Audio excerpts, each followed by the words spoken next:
ఆ వాక్యంలోకి వెళ్ళిపోదాం. మహోన్నతుడైన దేవా, ప్రేమ స్వరూపి అయిన మా మంచి యేసు ప్రభువా, మా కన్న తండ్రి, వాక్యం ద్వారా మాతో మాట్లాడండి అయ్యా.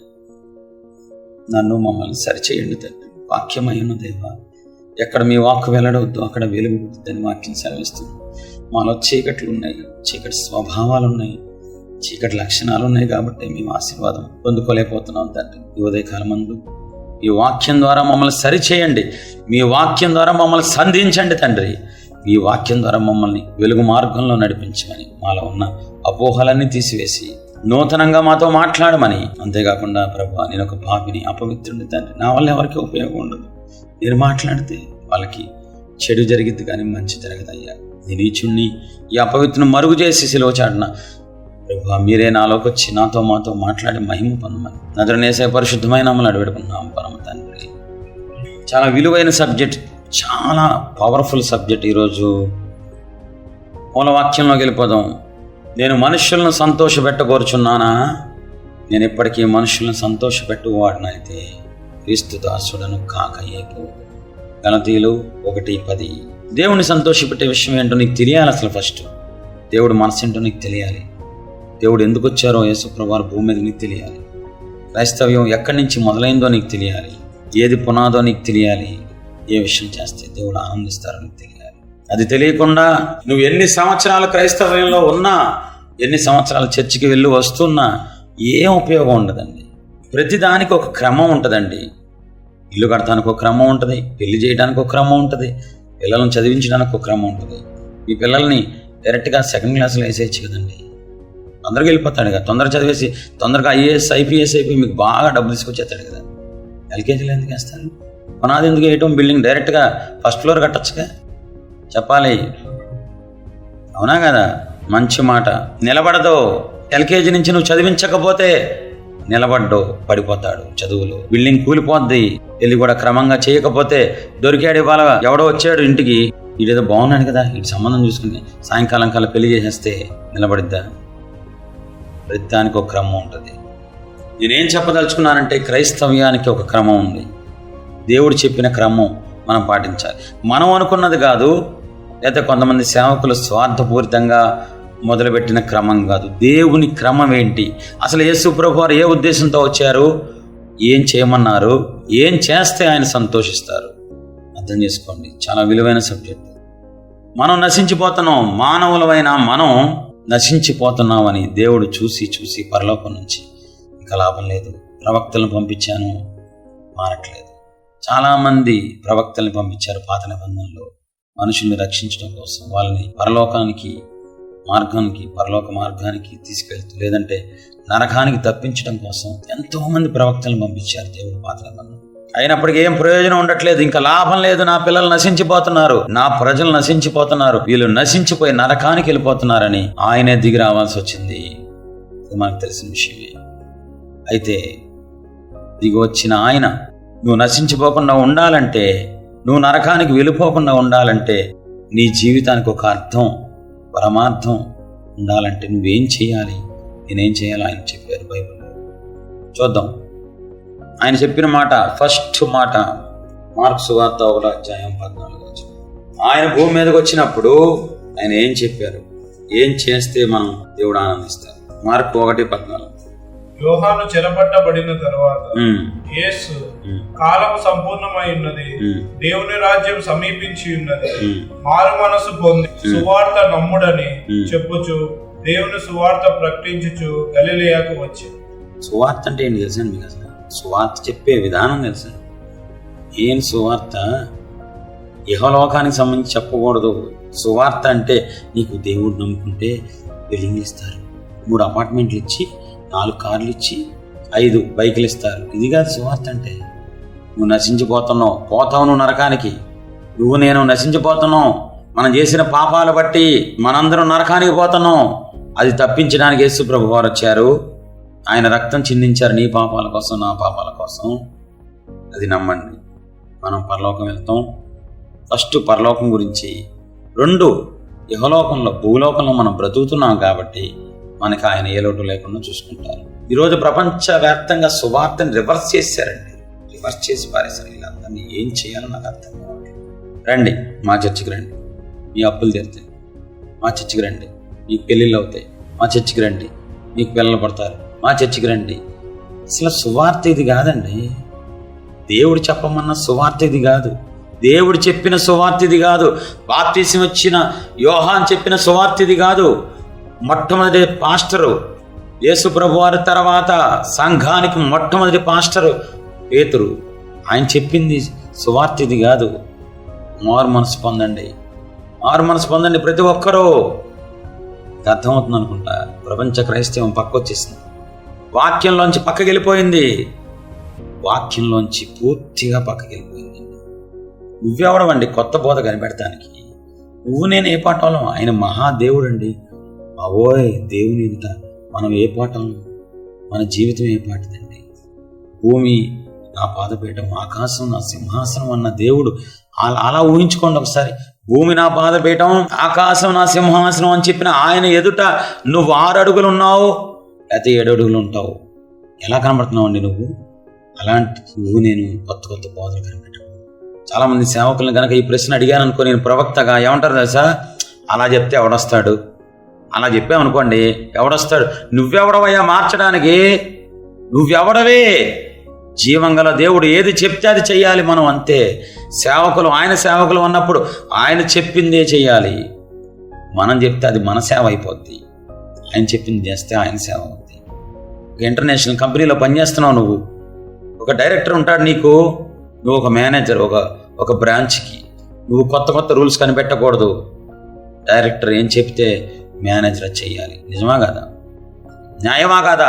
ఒకవేళ మేనేజర్ కొత్త రూల్స్ డైరెక్టర్ చెప్పకుండా తీసుకుంటే ఉంచుతారా డైరెక్టరు? అది కరెక్టేనా? కాబట్టి మెయిన్ సబ్జెక్టు యేసు ప్రభు వారు భూమి మీదకి రావడానికి కారణం ఏంటంటే మనందరం నశించిపోతున్నాం. మన పాపాల బట్టి, మన దోషాలు బట్టి, మన శాపాలు బట్టి నిత్య నరకానికి వెళ్ళిపోతున్నాం. అది తప్పించడానికి వచ్చారు. నేను తప్పిస్తా, మిమ్మల్ని నరకం నుండి తప్పించి పరలోకానికి తీసుకెళ్లే బాధ్యత నాది. నన్ను నమ్మండి అన్న యేసు ప్రభు వారు చెప్పిన మొట్టమొదటి పని మారు మనస్సు పొందండి. ఫస్ట్ క్రైస్తవ్యానికి పునాదు మారు మనస్సు. క్రైస్తవులు చేయాల్సిన మొట్టమొదటి పని మారు మనస్సు. మారు మనస్సు లేకుండా నువ్వు పరిచయం చేయకూడదు. మారు మనస్సు లేకుండా నువ్వు వాక్యం చెప్పకూడదు. మారు మనస్సు లేకుండా నువ్వేది చేయకూడదు. నీకు అర్థమవుతున్నా? మొట్టమొదటి స్టెప్పే మనం తప్పు వేసాము.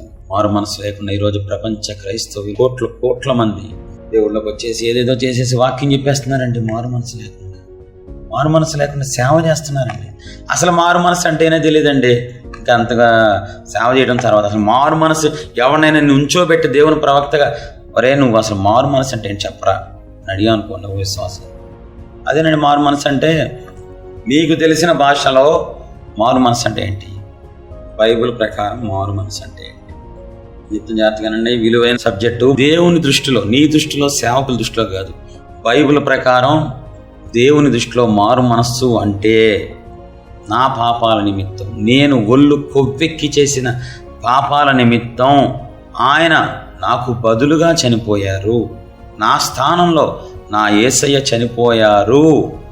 నా పాపాల నిమిత్తం, కేవలం నా పాపాల నిమిత్తం ఆయన చనిపోయారు అని విశ్వసించి, అక్కడతో అయిపోలేదని మారు మనసు అంటే ఏంటో అని విశ్వసించి, రూఢిగా నమ్మి, 100కి 100% నమ్మి, ఆ రోజు మొదలుకొని అయ్యా నేను చనిపోయా, ఎందుకని ఇది నా కోసం చనిపోయారు కాబట్టి నేను ఈ రోజు నుంచి లోకంలో చనిపోయా, పాపంలో చనిపోయా, ఇంకా నేను ఈ రోజు నుంచి మిమ్మల్ని బాధ పెట్టనయ్యా.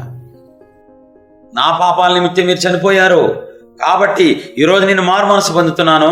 ఈ రోజు నుంచి మిమ్మల్ని బాధ పెట్టే పని నేను ఏది చెయ్యను. ఆల్రెడీ ఒకసారి నా పాపాల నిమిత్తం మిమ్మల్ని చంపేశా. నా దోషాల నిమిత్తం, నా భయంకరమైన వ్యభిచార నిమిత్తం, విగ్రహారాధన నిమిత్తం, చెడ్డ స్వభావాల నిమిత్తం, వ్యసనాల నిమిత్తం నా ఇష్టం వచ్చినట్టు జీవించి నన్నెవడో నాకు చెప్పాల్సిన అవసరం లేదు అని స్వచిత్తంతో నా ఇష్టం వచ్చిన జీవించి ఆ పాపం, ఆ దోష శిక్ష అంతా మీ మీద వేసేసి మిమ్మల్ని చంపేశాను ప్రభువా. ఈ రోజు నుంచి నేను అలా ఉండనయ్యా. ఈ రోజు నుంచి కూర్చున్నా నుంచున్నా మీ చిత్తమే చేస్తా నేను. ఈ రోజు నుంచి నాకు లోకం వద్దు, ఈ రోజు నుంచి నాకు పాపం వద్దు, ఈ రోజు నుంచి నాకు లోక స్నేహాలు నాకేం వద్దయ్యా, మీరుంటే నాకు చాలు ప్రభువా. నాకు బదులుగా మీరు మరణించారు కాబట్టి మీకోసం నేను జీవిస్తాను. ఈ రోజు నుంచి ఒక ఒడంబడిక దేవుడికి నీకు ఆ రోజే ఒక ఒడంబడిక జరిగిద్ది. నీకు అర్థమవుతుంది? ఇది విలువైన పాయింట్. దేవుడికి నీకు అదే రోజు ఎప్పుడైతే నువ్వు మారు మనస్సు పొందామని చెప్తున్నావు చూసావా, ఆ రోజే దేవుడితో నీకు ఒక అగ్రిమెంట్ ఉంటుంది. ఈ రోజు నుంచి నేను నీ బిడ్డగా జీవిస్తా. అంటే ఇంతకుముందు వరకు జీవించలేదనే కదా, ఇంతకుముందు వరకు మన ఇష్టం వచ్చినట్టు జీవించామనే కదా అర్థం. ఈ రోజు నుంచి యేసయ్యా మీ బిడ్డగా జీవిస్తా, దేవుని బిడ్డగా జీవిస్తా, మీకు ఇష్టమైన బ్రతుకుతాను ఈ రోజు నుంచి. ఇంకా నా నిర్ణయాలొద్దు, ఉద్యోగం, పెళ్ళి ఇవన్నీ కాదు, మీరే నాకు సర్వస్వం. మీరిస్తే ఏదైనా తీసుకుంటా, మీకోసం బ్రతుకుతా, మిమ్మల్ని సంతోషపెట్టడం కోసమే జీవిస్తాను. ఎంతమందికి ఉందండి ఈరోజు మారు మనసు? ఎంతమంది ఒడంబడిక చేసుకున్నారు దేవుడితో? అబద్ధాలు ఆడమాకండి, పోతారు, అడుక్కు తింటారు. అబద్ధాలు ఆడితే సర్వనాశనం అయిపోతారు. మారు మనసు పొందిన రోజు నుంచి మొత్తం దేవుడి మీద ఆధారపడుతున్నారా? గవర్నమెంట్ జాబ్ దేవుడి చిత్తమా కాదా నీ జీవితంలో? అడిగావా ఎప్పుడన్నా? నన్ను చావ కొట్టేస్తున్నారండి ఈ మధ్యకాలంలో. గవర్నమెంట్ జాబ్ కావాలి, నీ మీద ఒక ఉద్దేశం ఉంటుంది తెలుసా? మారు మనసు పొందినోడు ఇంకా ఏం అడగరండి బాబో. మారు మనసు నిజంగా నువ్వు పొందితే లోకంలో చచ్చిపోతావు. మరి మాస్టర్ గారు మీరు అలా అంటున్నారు కదా, మేము బతకద్దా? అవునా? నీకోసం ప్రాణం పెట్టిన దేవుడు నిన్ను బతికించలేడా? నీకోసం రక్తం కార్చిన దేవుడు నిన్ను పోషించలేని దౌర్భాగ్యుడా నా దేవుడు? ఏమర్థమైంది నీకు? ఒళ్ళు కొవ్వెక్కినట్టు మాట్లాడమాకు. దేవుడు దుఃఖపడతారు. మారు మనసు పొందామంటారు, బాప్తిసం పొందామంటారు, నాకు ఉద్యోగం కావాలి, మా పిల్లలు గొప్పలు అయిపోవాలి. అరే, ప్రతి ఒక్కరి మీద ఒక ఉద్దేశం ఉంటుంది, ప్రతి ఒక్కరి మీద ఒక ప్రణాళిక ఉంటుంది. నువ్వు చచ్చిపోయావు నీ పాపాల నిమిత్తం. అప్పుడే ఆ రోజు చచ్చిపోయి. ఎందుకండి బాప్తిసం పొందినప్పుడు పాస్టర్లు ఎందుకు ఇలాగ నీళ్ళల్లో చచ్చిపోయినట్లు శవంలాగా పడుకోబెడతారు? నువ్వు ఆ రోజుతో చచ్చిపోయావు, బ్రతికేది నువ్వు కాదు. అంటే నా ఉద్దేశం, నువ్వు లోకంలో పాపంలో చచ్చిపోయావు, నువ్వు కేవలం క్రీస్తు కోసమే జీవించాలి. ఆ రోజు నుంచి ప్రతి క్షణం దేవుడి కోసమే జీవించాలి. అలాగని చేస్తే తక్కువ చేస్తారా? నీ గవర్నమెంట్ జాబ్ అడుగుతున్నావు చూసావా, దానికి 100 రెట్లు పైన ఉంచుతారా ఆయన నిన్ను? నువ్వు నిజంగా మారు మనస్సు పొందితే. అర్థమవుతుంది అనుకుంటున్నాను. మారు మనస్సు పొందామని చెప్పి మళ్ళీ మీరు మీ ఇష్టం వచ్చినట్టు బ్రతుకుతారు, మీకు ఇష్టం వచ్చిన చోటుకి వెళ్ళిపోతారు, మీకు ఇష్టం వచ్చిన కార్యక్రమాల్లో పాల్గొంటారు. కొంతమంది గుళ్ళకి వెళ్ళి విజిటింగ్ చూస్తూ ఉంటారు, కొంతమంది సినిమాలు చూస్తారు, కొంతమంది ఏమో ఫ్రెండ్షిప్ అని చెప్పి. ఇదేం మారు మనసు అండి? దాన్ని మారు మనసు అంటారు బైబిల్ ప్రకారం. దేవుడి దృష్టిలో అది మారు మనసు కాదు. అవునా కదా? ఎవరు మోసం చేస్తున్నావు? దేవుడిని మోసం చేస్తున్నావు కదా నువ్వు. నీ పొంద, నిన్ను నువ్వే మోసం చేసుకొని నరకానికి రెడీ అవుతున్నావు. నిన్ను నువ్వే మోసం చేసుకొని నీ కుటుంబంలో ఆనందం లేకుండా చేసుకుంటున్నావు. నిన్ను నువ్వే మోసం చేసుకొని నీ కుటుంబంలో నీ పిల్లలు శాపగ్రస్తులు అయిపోవడానికి నువ్వు కారణం అవుతున్నావు. దేవుణ్ణే మోసం చేయట్లా నువ్వు. దేవుడు వెక్కిరింపబడడు. మనుషుడా గుర్తుపెట్టుకో, దేవుడు వెక్కిరించబడడు. దేవుడికి ఏ నష్టం ఉండదు. నువ్వే దేవుడు వాక్యానికి విరుద్ధంగా జీవించి వాక్యాన్ని సరిగ్గా అర్థం చేసుకోకుండా మారు మనసు పొందకపోయినా పొందామనుకొని మారు మనసు తగ్గ ఫలం నువ్వులో ఫలించకుండా నిన్ను నువ్వే మోసం చేసుకుంటున్నావు. మసిపూసి మారేడికాయ చేయడానికి నీ భార్య కాదు దేవుడు. మసిపూసి మారేడికాయ చేయడానికి నీ పక్కనున్న నీ ఫ్రెండ్ కాదు. కల్లా మాటలు చెప్పు ఏదో చేయడానికి సృష్టికర్త ఆయన. వాని క్రియలు బట్టి ప్రతిఫలం ఇస్తారు ఆయన. నువ్వు ఆశీర్వాదాన్ని లాక్కోలేవు దేవుడి దగ్గర నుంచి. నువ్వు దేవుడి దగ్గర నుంచి లాక్కోలేవు. ఆయన చెప్పింది చెయ్యాలి, ఆయనకి ఇష్టమైనది చెయ్యాలి. అప్పుడే నువ్వు ఏదైనా ఆశీర్వాదం పొందుకోగలవు. మారు మనసు పొందిన వెంటనే ఏం చేయాలి? బాప్తిసం పొందేయాలి. మారు మనసు పొందిన వెంటనే కానుకోవాలి. మారు మనసు పొందిన వెంటనే సేవ చేయాలి. ఇక్కడే ప్రపంచ క్రైస్తవ్యం భయంకరంగా పక్కకెళ్ళిపోతుంది. ఇక్కడే అపవాది చాలా మందికి గుడ్డితనం కలగజేస్తున్నాడు. మారు మనస్సు పొందిన వెంటనే ఆ రోజు నుంచి పాపాలు ఒప్పుకోవటం మొదలు పెట్టాలి. మారు మనసు ఈ రోజు నువ్వు పొందితే వెంటనే నువ్వు బాప్తిసంగా తీసుకోవాల్సింది. బాప్తిసం తర్వాత చాలా టైం ఉంటుంది. మారు మనసు ఈరోజు పొందితే నిజంగా నువ్వు గనక నమ్మితే నా నిమిత్తం, నా పాపాల నిమిత్తం, నా తప్పుడు బ్రతుకు నిమిత్తం, నీచ నికృష్టమైన నా జీవితం నిమిత్తం నా యేసయ్య మరణించారు, ఇంకా నేను అటువంటి జీవితం జీవించను అని నిజంగా పరిపూర్ణమైన మారుమనస్సు నువ్వు ఈరోజు పొందితే, ఈ రోజు నుంచి నువ్వు వెంటనే చేయాల్సిన పని పాపక్షమాపణ పొందాలి. జంపింగ్లు చేయడానికి ఇది చదువు కాదు. 2nd క్లాస్ నుంచి 4th క్లాస్ జంపింగ్ చేస్తా, 8th క్లాస్ నుంచి 9th చదవకుండా 10thలోకి జంపింగ్ చేయడానికి ఇది చదువు కాదు, దేవుడు ఆర్డర్. ఇది తీయండి బైబిల్ ఒకసారి. మార్కు సువార్త 1:1-4. దేవుడు చెప్పింది మనం చేయాలి, మనం చెప్పింది దేవుడు చేయరు. గుర్తుపెట్టుకోండి జీవితం. మార్కు సువార్త 1:1-4. దేవుని కుమారుడైన యేసుక్రీస్తు సువార్త ప్రారంభం. ఇదిగో నా దూతను నీకు ముందుగా పంపుచున్నాను, అతడు నీ మార్గం సిద్ధపరచును. ప్రభువు మార్గం సిద్ధపరచుడి, ఆయన త్రోవల సరళం చేయుడని అరణ్యంలో కేక వేయుచున్న ఒకని శబ్దము అని ప్రవక్త అయిన యెషయా చేత రాయబడినట్టు బాప్టిసమిచ్చు యోహాను అరణ్యంలో ఉండి పాపక్షమాపణ నిమిత్తము మారు మనస్సు విషయమైన బాప్టిసము ప్రకటించుచూ వచ్చెను. అది ఇంపార్టెంట్ మాట. అంటే దేని నిమిత్తం? పాపక్షమాపణ నిమిత్తము మారు మనస్సు విషయం. చాలు, పాపక్షమాపణ నిమిత్తము మారు మనస్సు. ఇక అర్థమవుతుంది అనుకుంటున్నా. పాపక్షమాపణ నిమిత్తము మారు మనస్సు పొందాలి. మారు మనస్సు పొందావు అని నువ్వు చెప్పావంటే వెంటనే చేయాల్సిన పని పాపక్షమాపణ. ఆ రెండు వేరు కాదు. ఫస్ట్ మారు మనస్సు పొందాలి, వెంటనే మొదలు పెట్టాల్సింది పాపక్షమాపణ. ఇది చాప్టర్ చింపేశారు ఈరోజు క్రైస్తవుల్లో, ప్రపంచ క్రైస్తవుల్లో ఈ పేజీని పుస్తకంలో చింపారేశారు. పాపక్షమాపణ అనే పేజీని చింపిపారేశారు. పాపక్షమాపణ నిమిత్తం మారు మనసు పొందాలి. దీనికి రిలేటెడ్ కూడా చెప్తాను, చూడండి, చూపిస్తాను. తప్పువైన కుమారుడు, లూకాసు వార్త 15:11. మరియు ఆయన ఇట్లనెను, ఒక మనుషునికి 2 కుమారులు ఉండేది. వారిలో చిన్నవాడు, తండ్రి, ఆస్తిలో నాకు వచ్చు భాగం ఇమ్మని తన తండ్రిని అడుగగా అతడు వారికి తన ఆస్తిని పంచిపెట్టాడు. కొన్ని దినములైన తరువాత ఆ చిన్న కుమారుడు సమస్తమును కూర్చుకొని దూరదేశంలోకి ప్రయాణమైపోయి అతడు తన ఆస్తిని దుర్వ్యాపారం వలన పాడు చేసింది. అదంతయు ఖర్చు చేసిన తరువాత ఆ దేశముందు గొప్ప కరువు రాగా వాడు ఇబ్బంది పడసాగి వెళ్లి ఆ దేశస్థుల్లో ఒకని చెంత చేరాడు. అతడు పందులను మేపుటకు తన పొలంలోనికి వాడిని పంపాను. వాడు పందులు తిను పొట్టుతో తన కడుపు నింపుకొని ఆశపడిను గాని ఎవడునూ వానికి ఏమీ ఇయ్యలేదు. అయితే బుద్ధి వచ్చినప్పుడు, ఇది మారు మనస్సు అంటే అది. అయితే బుద్ధి వచ్చినప్పుడు, అండర్లైన్ చేసుకోండి బైబిల్లో, అయితే బుద్ధి వచ్చినప్పుడు వాడు, నా తండ్రి యొద్ద ఎంతో మంది కూలివాండ్రకు అన్నం సమృద్ధిగా ఉన్నది, నేనైతే ఇక్కడ ఆకలికి చచ్చిపోవచ్చున్నాను. నేను లేచి నా తండ్రి యొద్దకు వెళ్లి, తండ్రి, నేను పరలోకమునకు విరోధముగాను నీ ఎదుటను పాపం చేసి తిని ఇక మీదట నీ కుమారుడనని అనిపించుకొనుటకు యోగ్యుడను కాను.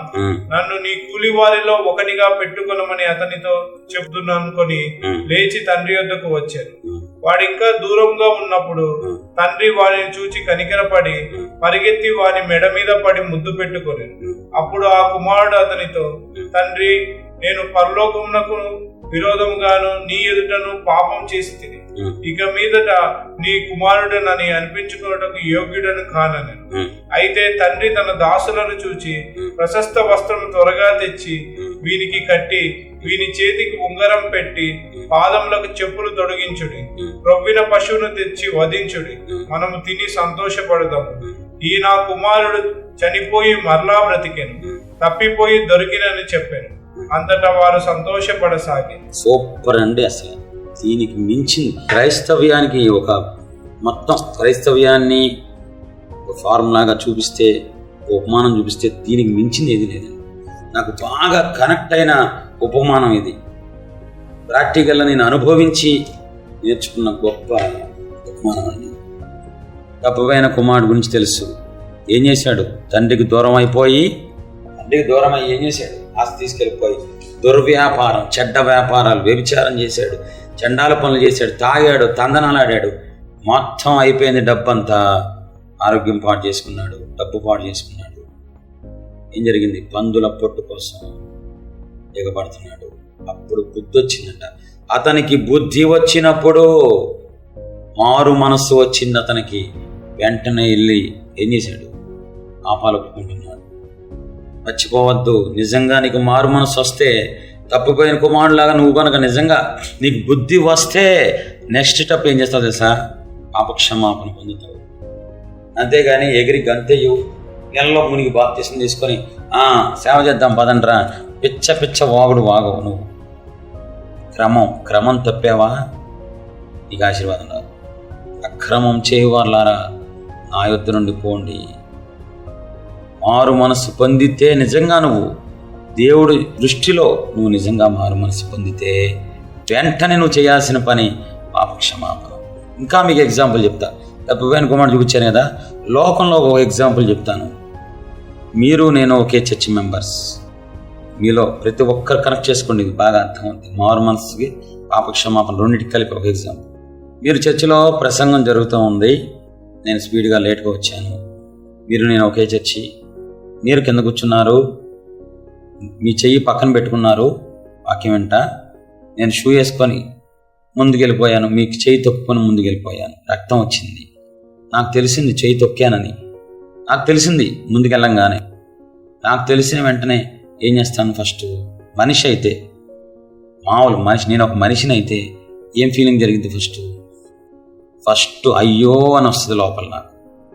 అయ్యో చెయ్యి తొక్కానే, అయ్యో షూతో చెయ్యి తొక్కానే. ఫస్ట్ అతనికి బుద్ధి వచ్చినప్పుడు అయ్యో నేను తప్పు చేశాను.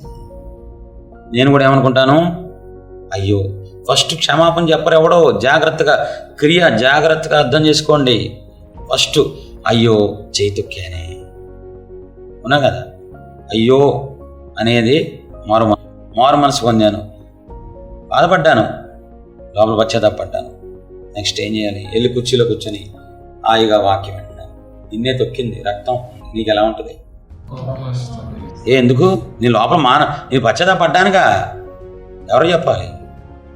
ఎవరినైతే నేను బాధ పెట్టానో, ఎవరినైతే తొక్కి రక్తం తీసుకొచ్చానో వాళ్ళ దగ్గరికి వెళ్ళి పశ్చాత్తాపంతో అయ్యో సారీ అమ్మా, అయ్యో మిమ్మల్ని తొక్కానమ్మా, మీకు రక్తం వచ్చిందమ్మా, నా వల్లమ్మా అని కన్నీటితో చెప్పాలి. రక్తం వచ్చింది కాబట్టి. అది పాపక్షమాపణ అంటే. ఈరోజు కొవ్వెక్కిన క్రైస్తవులు ఏం చేస్తున్నారు తెలుసా? వారి మనసు బంధం అయిపోయింది, బాప్తిసం మనం తీసుకుంటున్నాం. మధ్యలో ఎవడు చేస్తాడు? నువ్వు ఊరుకుంటావా? నీ చెయ్యే తొక్కింది నేను, నన్ను సావ కొడతావు. ఆరాధన అయిపోయినా రెండో రోజైనా నన్ను చూస్తానే ఉంటావు, అవునా కదా? ఈడు నా చెయ్యి తొక్కి రక్తం తీసుకొచ్చి కనీసం దగ్గరకు వచ్చి క్షమాపణ చెప్పలేదు.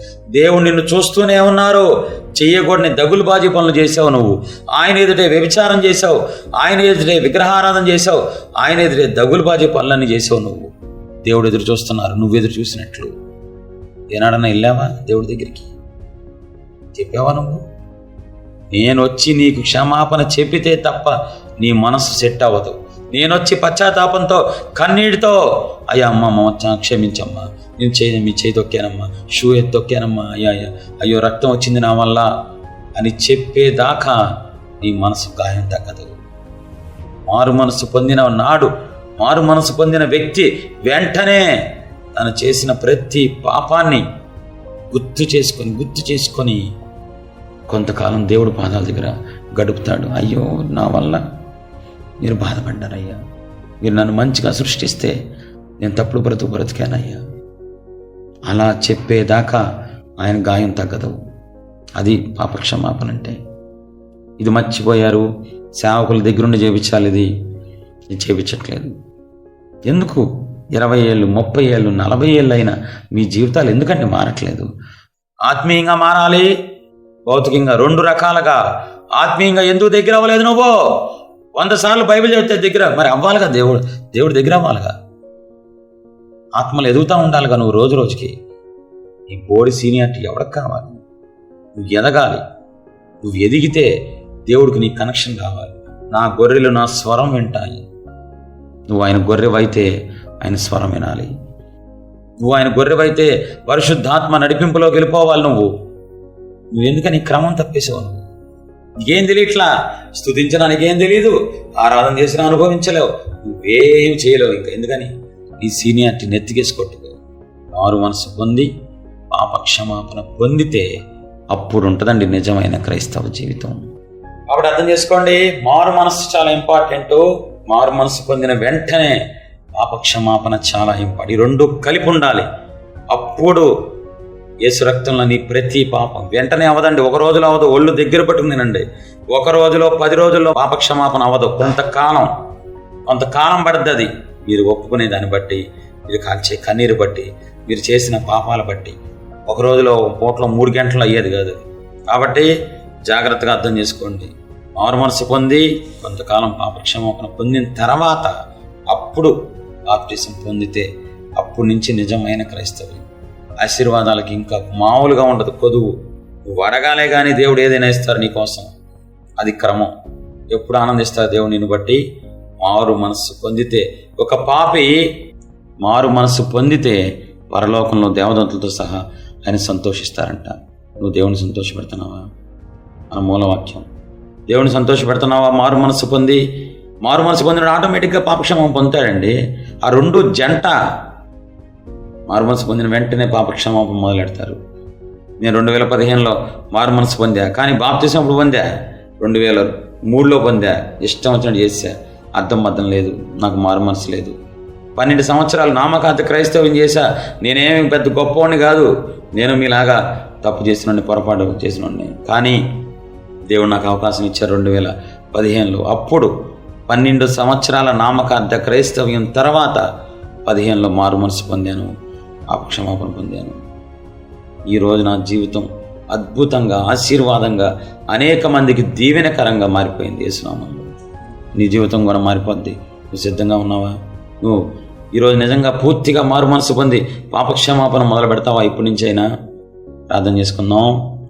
మహోన్నతుడైన దేవ, ప్రేమాస్వరూపిణి యేసు ప్రభువా, ఈరోజు వాక్యం ద్వారా మాతో మాట్లాడారయ్యా.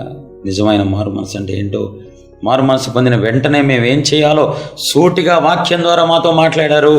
అందుని బట్టి మీ పాదాలకు సాష్టాంగపడి స్తోత్రం చెల్లించుకున్నాం. ఈరోజు పూర్తిగా, ఈరోజు నుంచి అయినా నిజమైన మారు మనస్సు పాపక్షమాపణ పొందడానికి నాకు కృప చూపించండి తండ్రి. నేను ఎందుకు ఆశీర్వాదంగా లేనో, ఎందుకు నేను ఒక శాపగ్రస్తుడిగా జీవిస్తున్నాను ఈరోజు నాకు బాగా అర్థమైంది. ఎందుకు నేను ఆత్మీయంగా ఎదగలేకపోతున్నాను, ఎందుకు మీలో ఫలించలేకపోతున్నాను, ఆత్మఫలం నాలో ఎందుకు కనబడతలేదు అనే ప్రశ్నకి ఈరోజు మీ దాసుడి ద్వారా నాతో మాట్లాడి నా కళ్ళు తెరిపించిన దేవా, మీ పాదాలకు స్తోత్రం. నేను నిజమైన మారు మనసు పొందడానికి సహాయం చేయండి. పాపక్షమాపణ పొందడానికి నాకు కృప చూపించమని నజరేయుడైన పరిశుద్ధమైన నామములో వేడుకుంటున్నాం పరమ తండ్రి. ఆమేన్, ఆమేన్, ఆమేన్.